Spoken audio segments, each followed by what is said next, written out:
Jin Park had never met a woman who wasn't ready to throw herself at him until Bella, the church girl who told him to his face she wasn't interested in whatever he thought he was offering.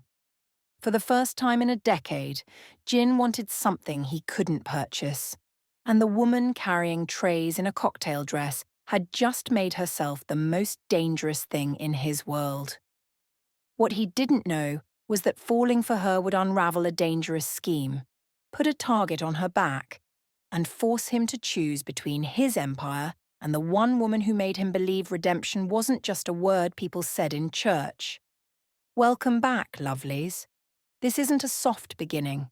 It's tension, danger, and a love that costs everything, so stay with me. If this story pulls you in, even a little, don't leave yet. Like the video, subscribe, and stay close, because what happens next is where everything breaks. Bella Taylor pushed through the heavy doors of Eclipse Lounge and immediately knew she didn't belong here. She needed this job, though. Her grandmother's medical bills were piling up, and her online social work degree wasn't going to pay for itself. "You must be Bella." A woman in a sleek black dress extended her hand. "I'm Diane, the floor manager. Let me show you the ropes." Diane walked her through the layout, explaining sections and protocols. When they reached the VIP area cordoned off by velvet ropes, Diane's voice dropped. "That section is off-limits unless specifically requested. Jin Park owns Eclipse and 5 other venues across the city. He comes in most nights. Don't approach him, don't stare at him, and definitely don't bother him." Bella glanced across the room and saw him. Dark hair, sharp jawline, sitting alone in a corner booth with an untouched glass of whiskey. He had this aura about him, like the air bent around him differently. Even in stillness, he commanded attention. "Got it," Bella said, pulling her eyes away. The first hour passed in a blur of drink orders and fake smiles. By hour 2, Bella was starting to find her rhythm. Then table 7 happened. 3 Wall Street types, already drunk, loud enough that other patrons were noticing. When Bella delivered their drinks, one of them grabbed her wrist. "Sit down, sweetheart, have a drink with us." Bella kept her voice professional. "I'm working, but thank you for the offer." His grip tightened. "I insist, and I'm declining." Before she could pull away, a hand clamped down on the man's shoulder. The pressure must have been excruciating because the guy's face went white. Bella looked up and found Jin Park standing there, his expression perfectly calm. "You're done here." His voice was quiet, but it cut through the noise like a blade. "All 3 of you. Leave." The men scrambled out of their seats and hurried toward the exit. Jin turned to Bella. "Are you hurt?" "I had it handled." "I'm sure you did." He studied her for a moment. "But watching him touch you made me want to break his hand. That would have been bad for business, though." Bella pulled her arm back. "I don't need protecting, Mr. Park. And I definitely don't need to owe men who expect something in return." Something flickered in his eyes. Surprise, maybe. "What makes you think I expect something?" "You're rich. Powerful. Used to getting what you want." She met his gaze directly. "Whatever it is, I'm not interested." She walked away before he could respond, her heart pounding. Behind her, she heard a low chuckle. When she glanced back, Jin was watching her with an expression she couldn't quite read. David appeared at Jin's elbow. "Well, that's new. Find out everything about her." "Everything?" "Everything." 2 hours later, Jin had Bella's complete background. 26 years old. Caring for her grandmother who raised her after her parents died in a car accident when she was 12. Leads worship at Restoration Fellowship in Brooklyn every Sunday. Works 2 jobs, 3 semesters from finishing her social work degree online. At 1 in the morning, Bella slipped into the storage room for a moment alone. Her hands were still shaking from the earlier confrontation. She knelt down, closed her eyes, and prayed. "God, I need strength. I need wisdom. If this job compromises who I am, please show me another way." "I didn't mean to interrupt." Bella's eyes snapped open. Jin stood in the doorway. "I came to apologize for overstepping earlier," he continued. She stood, brushing off her knees. "Apology accepted. I also need to tell you something." He stepped inside, closing the door behind him. I had you investigated. Completely. It took about 2 hours. Bella's jaw tightened. I quit. Wait. He held up a hand. Everyone who works for me gets vetted. That's standard. But lying to you feels wrong and I don't know why. Because it is wrong. Yes. He moved closer. You look at me like I'm just a man, not a bank account, not a trophy. Just human. I can't remember the last time someone did that. The raw honesty in his voice caught her off guard. Bella grabbed her bag. I should go. She left him standing there in the storage room, and she was unsettled all the way home. Not by the invasion of privacy, but by the lonely man she'd glimpsed beneath his control. A week passed. Jin appeared at Eclipse every single night, always at the same corner booth with the same untouched glass of whiskey. On the 7th night, Bella walked over with a coffee pot instead of alcohol. You never drink it, she said, pouring coffee into a clean cup. You just sit there nursing the same glass all night. Jin smiled slightly. Observant. It's literally my job to notice things. I like watching people lose control while I maintain mine. Reminds me why I don't indulge. Bella set the pot down. I work here because my grandmother needs surgery. The bills are crushing me, but I'm not taking handouts, and I'm not impressed by money. I know. Then why do you keep showing up? Jin took a sip of coffee. I'm still trying to figure that out. 2 weeks into this strange rhythm, Jin made his offer. VIP hostess position, triple your current pay, better hours, tips that could cover your grandmother's surgery in 3 months instead of 8.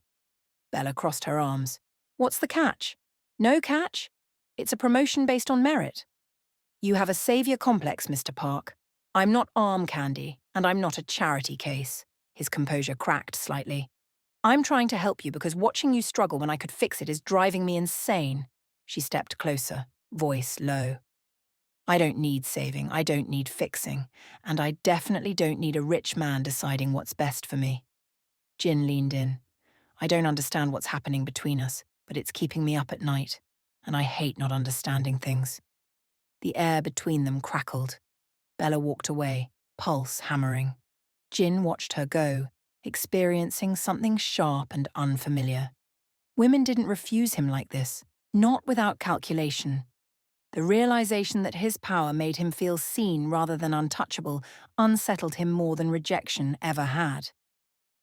Later that night, during the rush hour chaos, Bella balanced a tray of drinks while maneuvering through the crowd. Jin appeared from the office hallway at exactly the wrong moment. They collided. His hand steadied her waist. Her palm landed against his chest. The contact lasted maybe 3 seconds but felt infinite. His hand was warm through her thin uniform, solid and present. His heart beat fast under her palm, not calm at all. They froze. The lounge's noise faded to white static. Both apologized simultaneously and stepped apart like they'd been burned. Bella grabbed her tray and fled to the bar. Jin returned to his office and stared at his laptop for 20 minutes, seeing nothing. On Sunday morning, Bella led worship at Restoration Fellowship with her usual passion. Her best friend Rachel watched from the 3rd row, wearing a gravity-defying hat. After service, Rachel cornered her. Sister Mitchell has been talking to the prayer circle. She's convinced half of them that you're backsliding by working at that den of sin in Manhattan. Bella sighed. Of course she is. Are you okay, though? Really? Bella hesitated. There's this man. Rachel's eyebrows shot up. A man?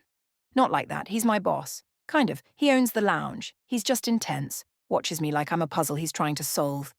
Is he cute? Rachel. Is he? Bella looked away. He's beautiful. And terrifying. And completely wrong for me. Rachel touched her arm. You might be judging him without knowing his story. I'm being careful. There's a difference between careful and closed off. Don't let Richard ruin you for every man. Bella flinched at the name. This isn't about Richard. Rachel's knowing look said otherwise. Wednesday morning, Bella's phone rang at 6:47. Her landlord sounded stressed. Water main broke. Flooded the whole building. Everyone needs to evacuate for at least a week, maybe 2. Bella's stomach dropped. I have my grandmother. We can't stay in a shelter. Insurance will cover a hotel, but processing takes days. Her savings might cover 3 nights at a cheap motel. After that, they'd be homeless. An unknown number texted. Heard about your building. My guest suite is available. Before she could respond, another text came through. Your landlord is my accountant's brother. He mentioned the situation. This isn't charity, it's problem solving. Bella typed, No. Jin's response was immediate. Your grandmother needs a safe place. I have one. Your pride isn't worth her health. Bella wanted to throw her phone. He was right, which made it worse. She texted back, 1 week, nothing more. I'll send a car at noon. Jin's penthouse was exactly what she expected. Floor-to-ceiling windows overlooking Manhattan. Expensive, uncomfortable furniture. 0 personal touches. It felt like a museum of wealth rather than a home. Jin met them in the lobby. His attention immediately focused on Grandma Rose. He bowed slightly. The guest suite is on the 2nd floor. I've stocked it with your blood pressure medication, diabetic-friendly snacks, and your preferred herbal teas. Grandma Rose studied him. Why? Jin glanced at Bella. Because your granddaughter matters to me. Which means you do too. The old woman smiled. Call me Grandma Rose. Thank you, Mom. The gratitude in his voice was genuine. After settling Grandma Rose, Bella found Jin in the kitchen actually cooking. She stopped in the doorway, surprised. You cook? I lived on ramen and pride for 5 years while building my first business. I learned to cook or starve. He stirred a pot. This is bibimbap. Adjusted for your grandmother's dietary restrictions. Why are you doing all this? Jin finally met her eyes. Because I can. Because you'd never ask. Because watching you carry the world on your shoulders makes me want to carry some of it for you. That's not your job. No. But maybe I want it to be. The words hung heavy between them. Bella tried to object, but Jin cut her off. I'm not asking for anything. I'm offering. You can say no. You're good at that. Despite herself, Bella smiled. You notice everything, don't you? About you? Yes. It's becoming a problem. At 2:17 in the morning, Bella couldn't sleep. The bed was too comfortable, the silence too complete. She padded to the kitchen in borrowed shorts and one of Jin's t-shirts. Another detail he'd anticipated. Jin was already there in sweatpants and a black shirt. Hair messy, making tea. He looked younger, less controlled.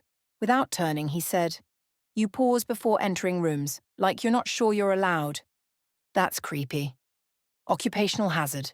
He poured her chamomile tea. They stood in comfortable silence until Bella asked, Why don't you really drink? Jin's jaw tightened. My father was a mean drunk. When he died, I swore I'd never lose control, never become him. Did he hurt you? His knuckles went white around his cup. He hurt my mother.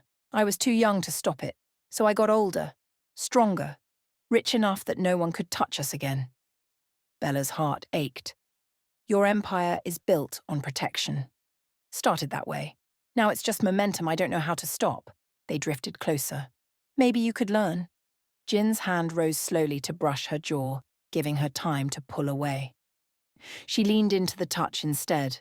They moved simultaneously, his mouth finding hers, gentle at first, then hungry. Months of tension ignited. Bella's hands fisted in his shirt. Jin backed her against the counter, his control fracturing. Reality crashed back. Bella shoved him away, gasping. I can't be another late-night mistake. Jin's chest heaved. You couldn't be a mistake if you tried. How do you know? The truth exploded out of him. You're the first thing I think about when I wake up and the last thing before I sleep. I bought groceries for your grandmother. I've never done that for my own mother. You've ruined me for anyone else. Bella pressed fingers to her lips, still feeling him there. This is insane. We barely know each other. Then let me know you. Ask me anything. What if I don't like what I find? Jin moved closer without touching. I'd try to become someone you could like. I need time to think. I'm not going anywhere. Bella fled to her room, heart hammering. Jin braced against the counter, trying to remember how to breathe. 3 days passed. Bella avoided Jin while living under his roof. Easy enough in a multi-floor penthouse.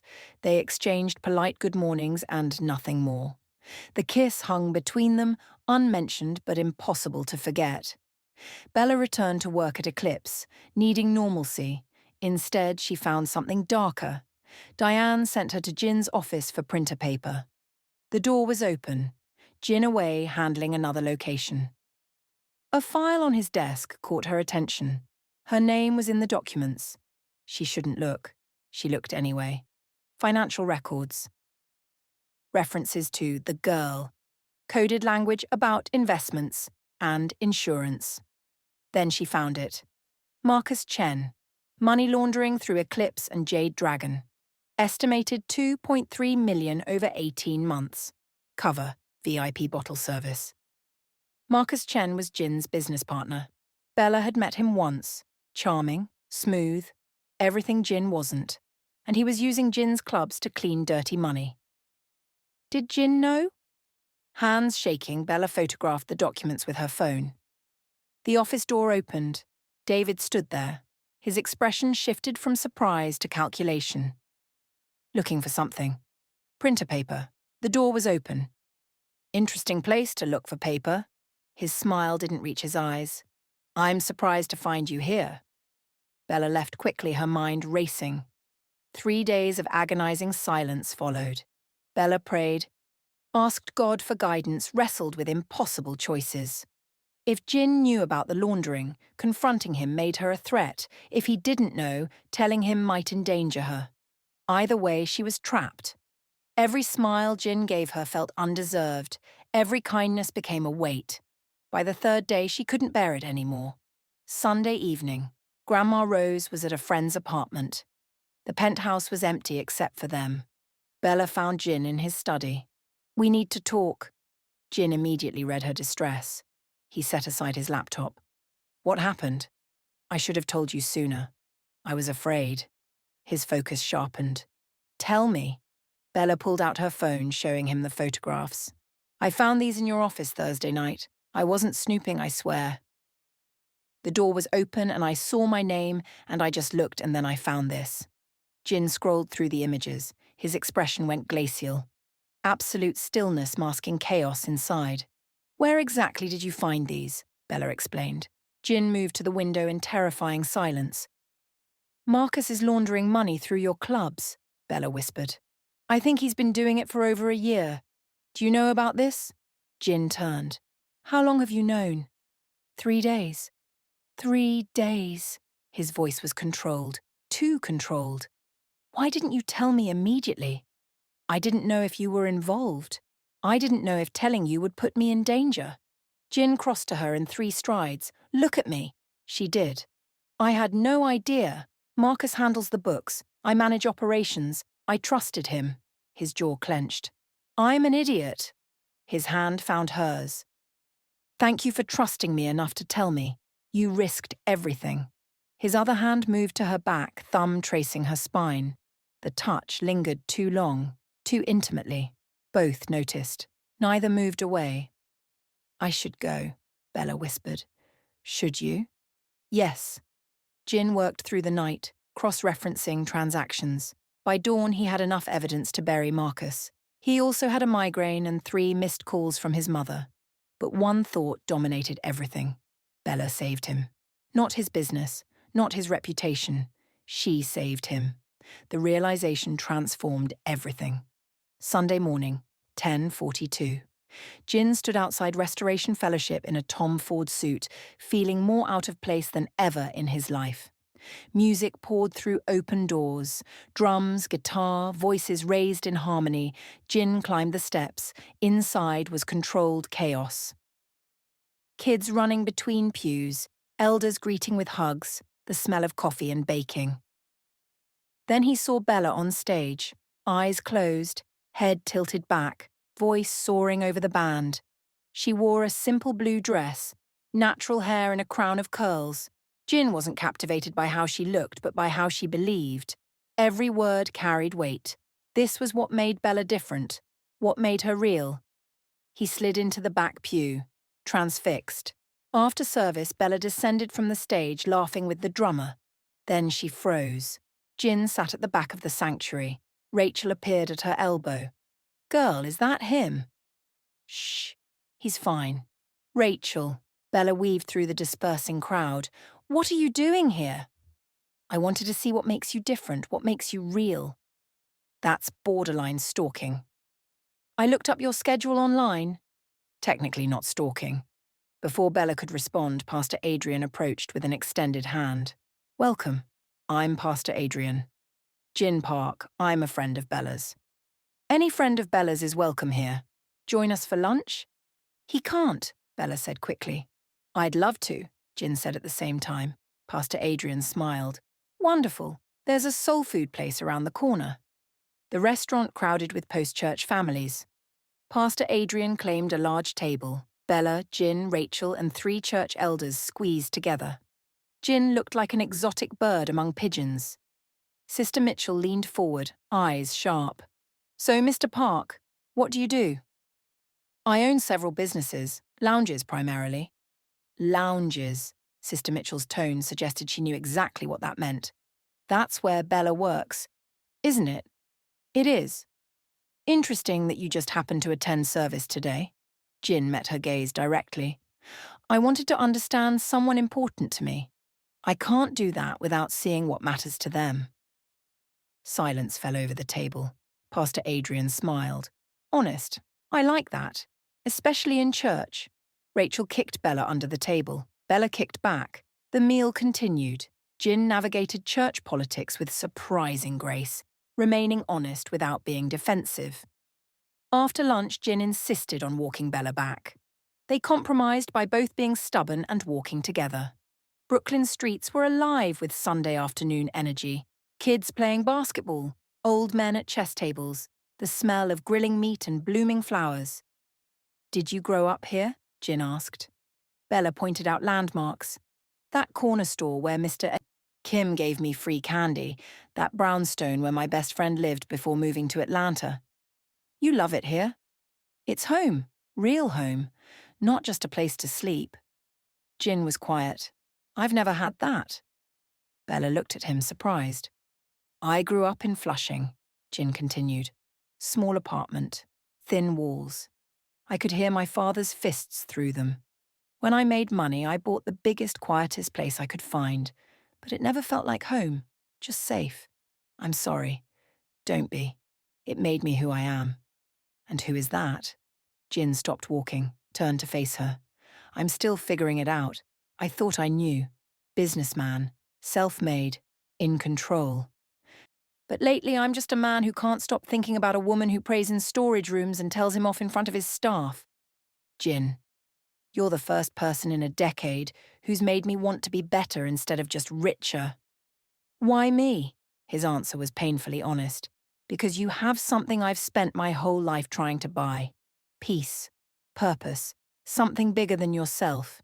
And because when you look at me, I'm not the Empire. I'm just Jin. I didn't know how much I needed that until you." Bella didn't know what to say. "Come with me," she finally said, "if you want to understand me." She led him to a hill overlooking Prospect Park's meadow. Families picnicking, couples on blankets, dogs chasing frisbees. They sat in the grass. "After my parents died, I was angry," Bella said quietly, "at God, at them for leaving. At the drunk driver who survived.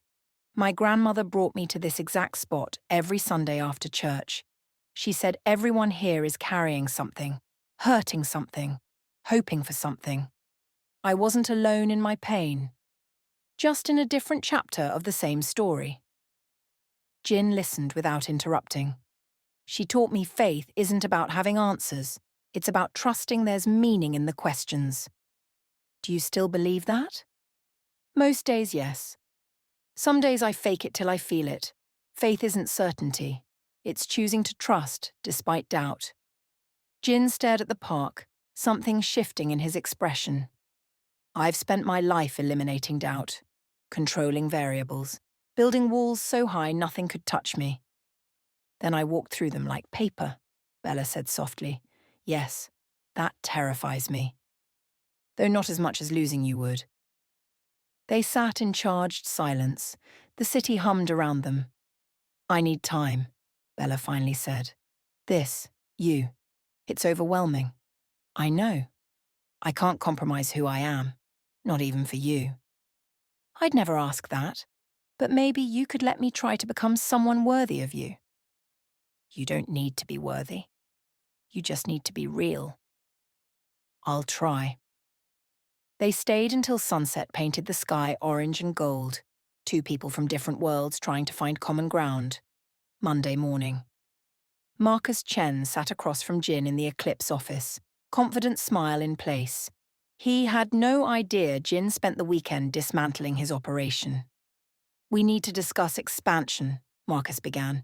We need to discuss your theft. Marcus's smile froze. Jin slid a folder across the desk. Transaction records, bank statements, irrefutable proof. You've been laundering 2.3 million through my clubs for 18 months. Did you think I wouldn't notice? Marcus's expression shifted from surprise to calculation to coldness. We can work this out. No, I've already contacted the authorities. They'll be here by noon. Marcus stood slowly. This is a mistake. The only mistake was trust. Not about that. About the girl. Marcus watched Jin go very still. I see how you watch her. How she's suddenly living in your penthouse. She's your weakness now, and weaknesses can be exploited. Jin's voice went quiet. Touch her and I'll kill you. Marcus laughed. Big talk from a man going legitimate. Here's my counteroffer. You forget what you found, I disappear quietly. No one gets hurt. Get out. Marcus paused at the door. 48 hours, Jin. Think about it. He left. Jin immediately called Bella. Voicemail. He tried the penthouse. Grandma Rose answered. Bella went to her morning coffee shop shift. Jin grabbed his keys. Park Slope Coffee Shop, 11:23. Bella wiped down tables when Marcus walked in. She recognized him immediately. Jin's partner. Always too charming. Smile too wide. Marcus sat at a corner table. Can we talk? Every instinct screamed danger, but the shop was crowded. Safe. Jin told me about your disagreement, Marcus said casually. About the accounts you found. Bella's blood went cold. I don't know what you're talking about. Don't play stupid. It doesn't suit you. You found the accounts. Told Jin. Now Jin is playing hero, threatening to involve authorities. That's a problem for me. He leaned back, completely relaxed. Rose Taylor, 72. Diabetes, high blood pressure, heart attack 3 years ago. Fragile woman. Very trusting. Takes her Tuesday morning walk to the pharmacy alone. Are you threatening my grandmother? I'm providing context. This is business. Jin understands that. Why don't you? He leaned closer. Grandma Rose keeps breathing if you keep quiet. Everyone wins. If not, I stop being polite. Marcus left a $50 bill on the table and walked out. Bella sat frozen, heart hammering, terror washing over her in waves. At Eclipse back office, Jin found Bella shaking so hard she couldn't hold her phone. Did Marcus touch you? She looked up, tears streaming. He knows I told you. He threatened Grandma Rose. Something dark and terrible crossed Jin's face. What exactly did he say? Bella repeated the conversation. Jin's expression went from concern to fury so cold it burned. Marcus is a dead man walking. He just doesn't know it yet. You can't do that. Jin pulled her into his arms, one hand cradling her head, the other tight around her waist. No one touches you. No one threatens what's mine. She should protest the possessiveness. Instead, she felt safe for the first time in hours. I'm scared, she whispered against his chest. He won't get near you or your grandmother, I swear it. How? Trust me. His hands cupped her face, thumbs brushing away tears. I've made many mistakes, trusted wrong people, let wrong things matter. But you're the first right thing I've done in years. I will burn down everything I've built before I let him hurt you. The words should scare her. They didn't. Standing there, the world shrinking to just them. Bella kissed him. Not carefully. Desperately. Hungrily. Months of tension exploding. Jin responded instantly, backing her against the desk. His hands slid to her waist, her thighs, lifting her onto the surface. Her legs wrapped around him, pulling him closer. It was frantic and consuming. Jin's mouth moved to her jaw, her neck. Tell me to stop. No. Bella, I know what this means. I'm choosing it anyway. You'll regret it? I need to feel something other than afraid right now. Jin's forehead dropped to hers, breathing hard. Not like this. Not when you're scared and I'm angry. You deserve better. What if I don't want better? What if I just want you? Do you know what you're asking? Her hands framed his face, forcing him to meet her eyes. Show me who you really are. Jin's control fractured. He kissed her again. Slower but no less intense, like he was memorizing her, claiming her, promising her. When they finally broke apart, breathless, Jin rested his forehead against hers. I can't do this halfway. I don't know how. Neither do I. I'm not a good man. I don't need good. I need real. Later that night, Jin's phone buzzed. Unknown number. A photo of Grandma Rose entering the penthouse building. Below it, clocks ticking. Jin stared at the screen. Something cold and lethal settled in his chest. Marcus had just made his final mistake. Bella found Jin on the balcony holding a glass he wouldn't drink from. Old habits. Security had been tripled around the building. Cameras on every corner, armed guards in the lobby. How long can we hide? She asked. Jin turned. We're not hiding, I'm strategizing. But there's something you need to know about my father. Bella's stomach dropped. Jin. My father, Park Jae-sung, came to New York in the 80s with nothing. He worked as a driver for a Korean crime family, the Baek faction. Small operation, protection, gambling. Nothing violent at first. Jin's jaw tightened. But my father was too good at it. They promoted him. Collections. Enforcement. Your mother. Didn't know at first. By the time she found out, she was pregnant with me. Trapped. He stared at the city lights. My father died when I was 19. Heart attack during a meeting with the Beck family. The stress killed him as surely as a bullet would have. Bella moved closer. You inherited these connections. Not by choice. When I started my first club, I needed capital. The Becks offered. I took it. I spent 10 years paying them back with interest. 10 years legitimizing everything. Severing ties. Building something clean. But some connections don't sever cleanly. No. Jin finally looked at her. I still know people, owe favours, have leverage I'd rather not use, and Marcus sent proof to business publications. Tomorrow morning the world will know my father was a criminal, that I used mob money to start my empire. Your reputation will be affected. Your church. People will talk. Why are you telling me this? Because I'm giving you the truth. What you do with it is your choice. His voice cracked. I'm giving you an out. Bella realized he was offering her escape while standing completely vulnerable. Do you want me to take it? No. God, no. But everything I built was supposed to bury my father. Every clean dollar. Every legitimate contract. But sometimes I wonder if I'm just wearing a better suit while being the same underneath. Do you believe that? I've hurt people.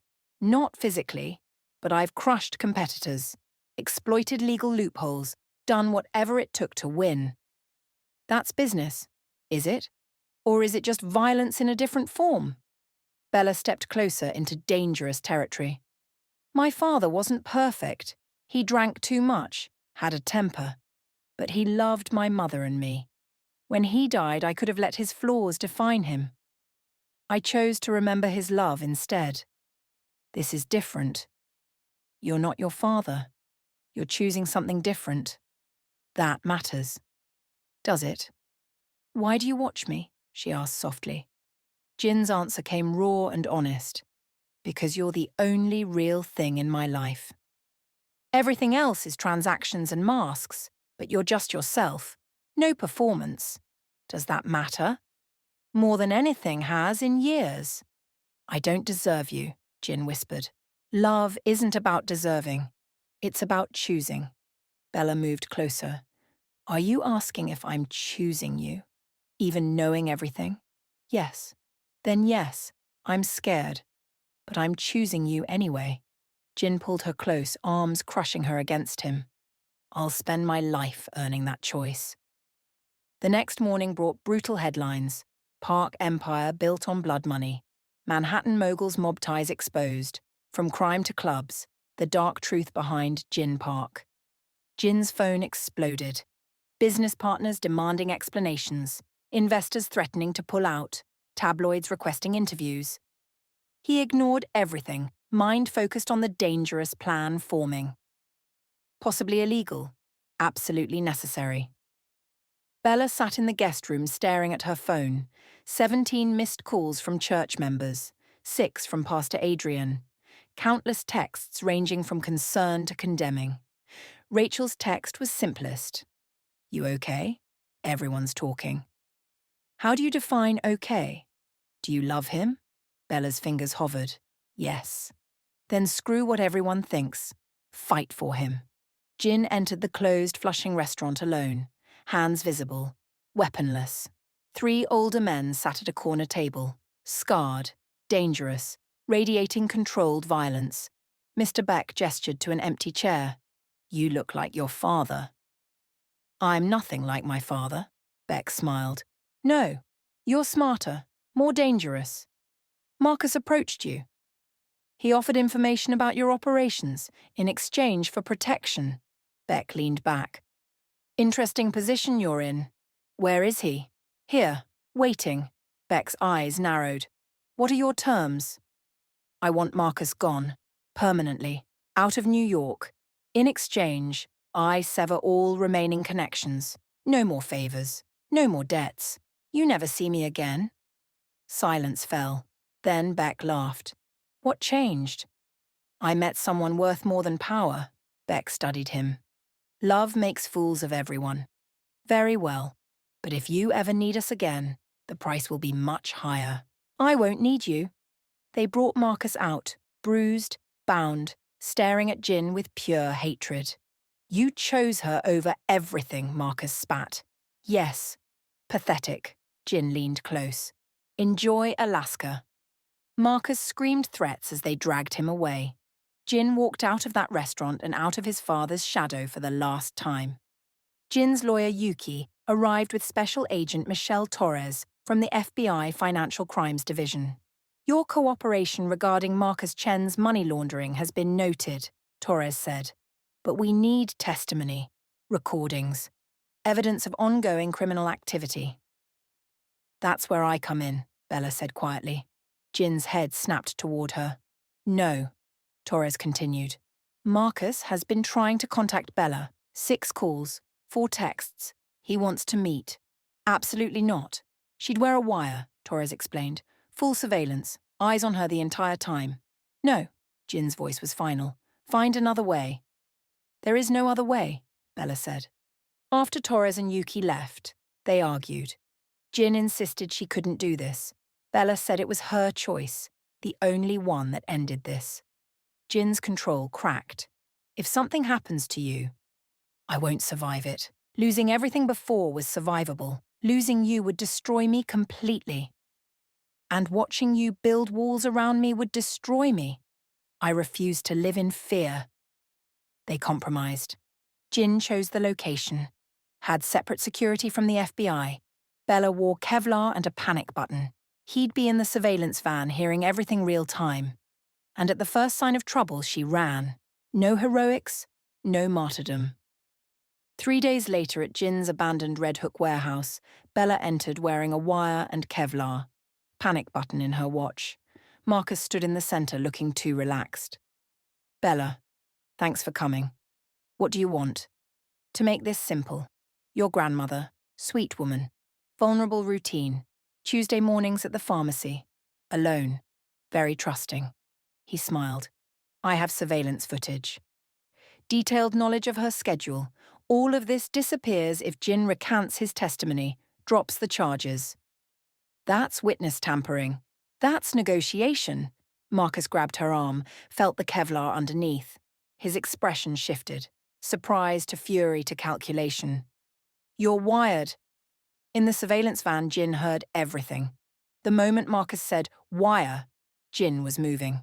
Agent Torres grabbed his arm. "Stand down. Protocol." "He's taking Bella," Torres cursed.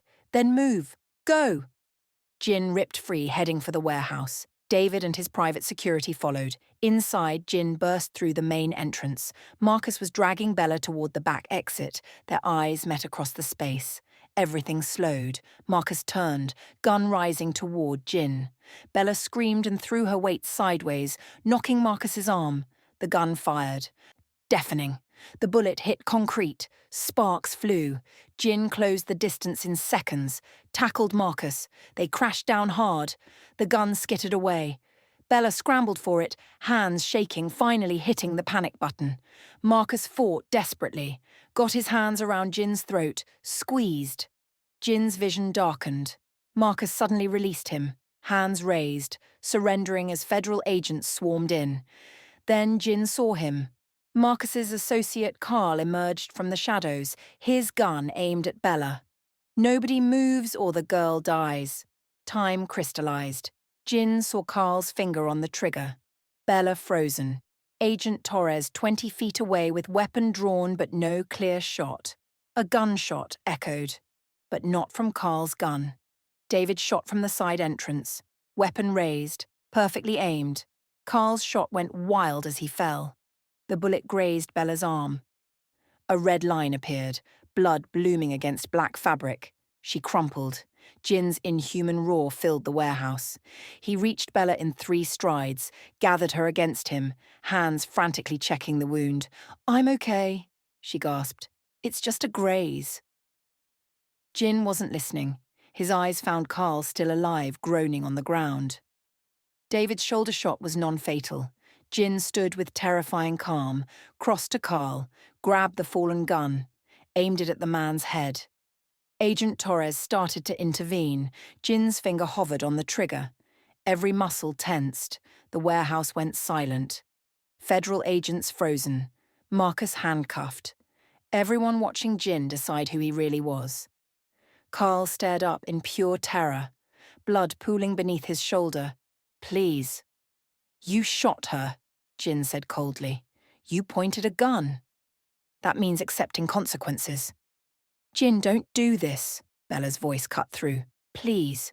"It was an accident," Carl whimpered. Jin's eyes closed. Just a moment. Then he lowered the gun. "He's yours," Jin told Torres. He dropped the weapon, turned, lifted Bella in his arms, gentle despite shaking hands, carried her out while agents swarmed behind them. The wound was superficial, a graze requiring 6 stitches. The doctor assured them Bella would be fine. Jin stood against the examination room wall, silent, watching the doctor work. Bella tried to catch his eye. He wouldn't look at her. After the doctor left, Bella reached for him. "Jin, don't touch me, not right now." "Why?" His voice was hollow. "I don't have profound words. Just terror at what I almost did." "You didn't do it, you stopped. I wanted to kill him. I felt satisfaction, not horror. That's what scares me. You're not your father." "How can you know?" Jin's control shattered. "I held a gun to a man's head and felt justified." Bella took his face in her hands. "Your father would have pulled the trigger. You didn't. That's the difference. You chose mercy. You chose me. You chose to be better." That night in the penthouse, Bella couldn't sleep. She replayed not the gunshot or chaos, but the calm in Jin's eyes when he aimed the gun. The absolute certainty he would have pulled the trigger if she hadn't been there. She tried to pray. Words wouldn't come. "I don't know where the line is anymore," she whispered to God. "I don't know if I'm strong enough for this." At 3 in the morning, Jin appeared in her doorway. "Can't sleep either." "Come in." They lay in darkness. Staring at the ceiling, Jin spoke first. "You're afraid of me." "I'm afraid of what you're capable of, but I'm also proud you stopped, that you chose differently. Barely choosing isn't enough. What if one day I don't stop? You can only control what you actually do. Today you chose mercy. Jin turned his head toward her. Promise me something. If this becomes too much, if you realize you can't do this, tell me. I'll understand. I'll let you go. Promise me something too. Keep trying, to be better, to choose mercy, to be the man I fell in love with, not the one your father wanted you to be. I'll try anything for you. Promise me one more thing.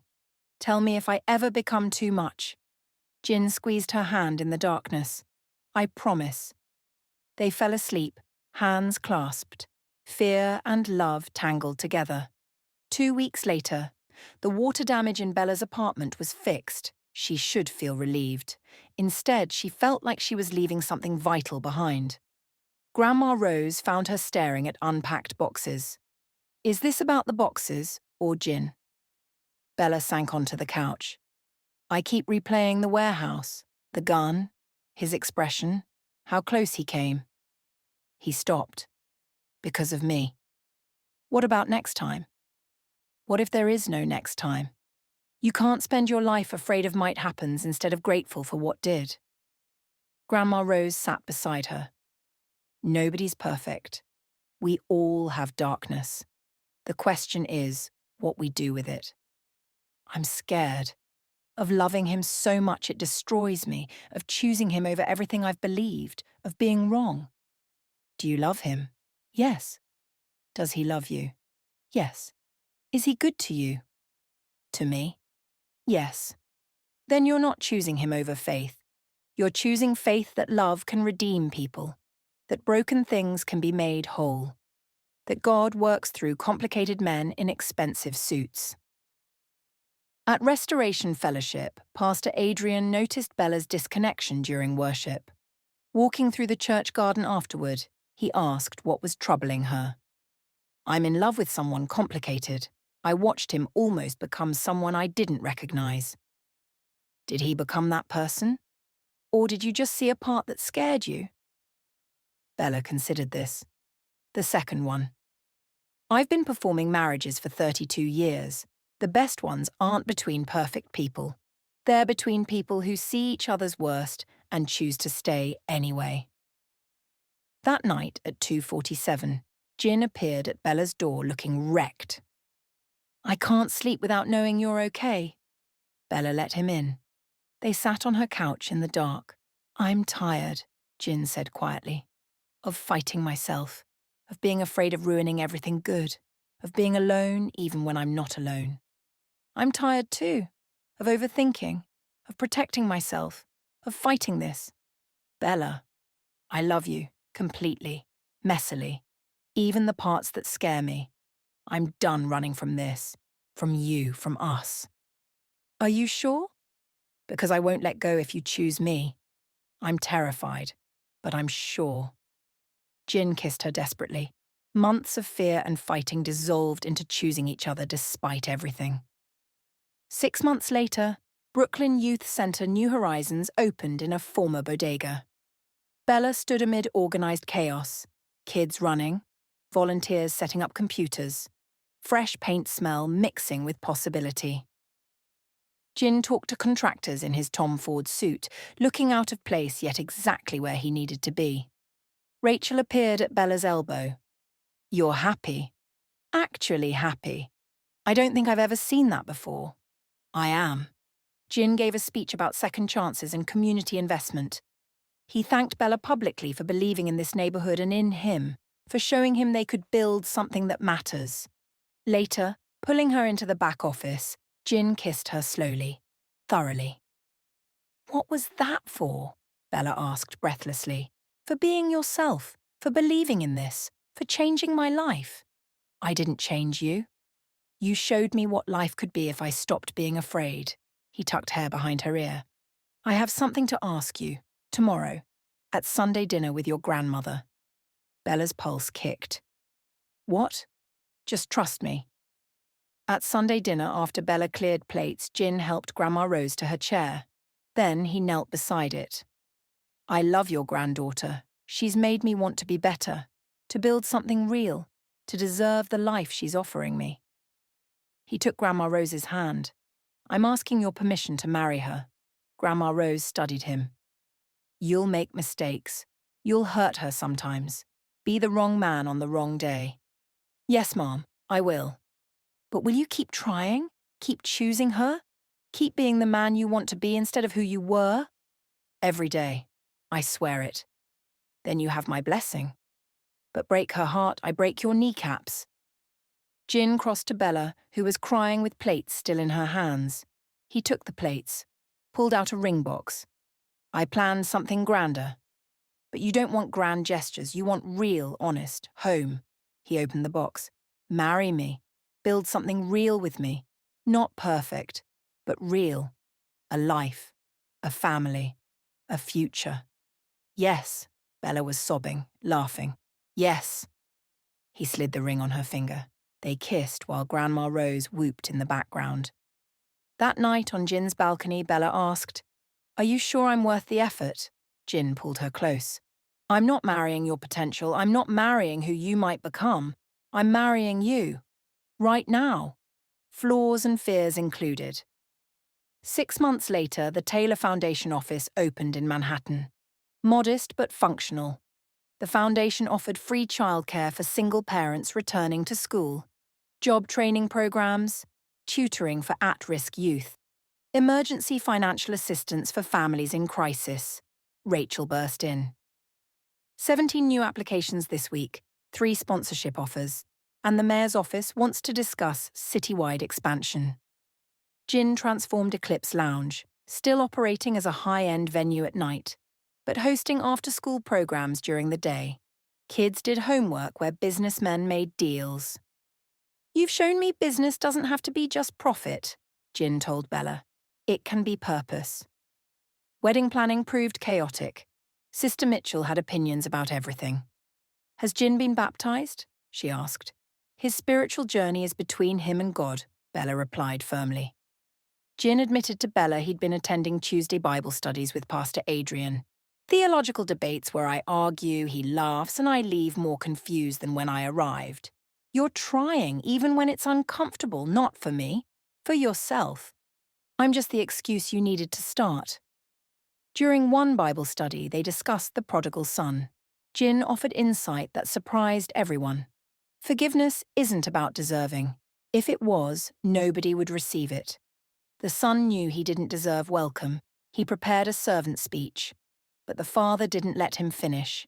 Didn't make him grovel. Just welcomed him home. That's grace. Unearned. Undeserved.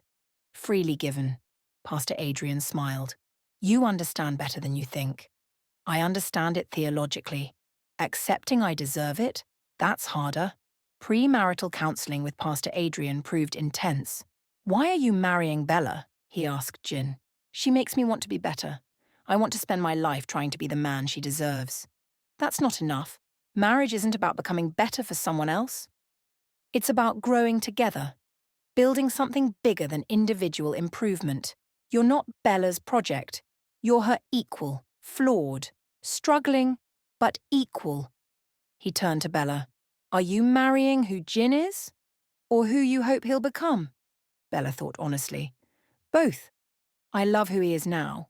Flawed, struggling, trying. And I love who he's becoming. But not conditionally. I'm marrying him knowing he might never be fixed, because he doesn't need fixing. He's not broken."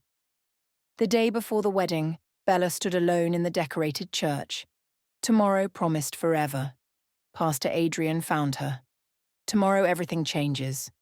I'm scared of disappointing him, of not being enough, of getting lost in his world, of losing my faith, of failing. What always worried me about you was your independence, your need to do everything alone. Your inability to let people in," he smiled. "Jin isn't perfect, neither are you. But together you've stopped performing. You've let walls down. You've chosen messy, complicated, real love over safe, predictable loneliness. That's brave. And if you fail, you'll get back up. That's marriage. Not perfection. Persistence." Jin's bachelor party with David and Yuki was low-key. Am I rushing into this? Jin asked. 10 months together. David leaned back. I've watched you for 8 years, with dozens of women. None made you smile like Bella. None challenged you, changed you, made you want to be better. Some people know in 10 years, some in 10 days. There's no right timeline. Restoration Fellowship packed with Jin's business associates in designer suits beside Bella's church family in Sunday best. Cultures colliding, worlds merging. Jin stood at the altar in a custom black suit, David beside him as best man. His hands were remarkably steady until the music started. Bella appeared in a simple white dress, natural hair in soft curls.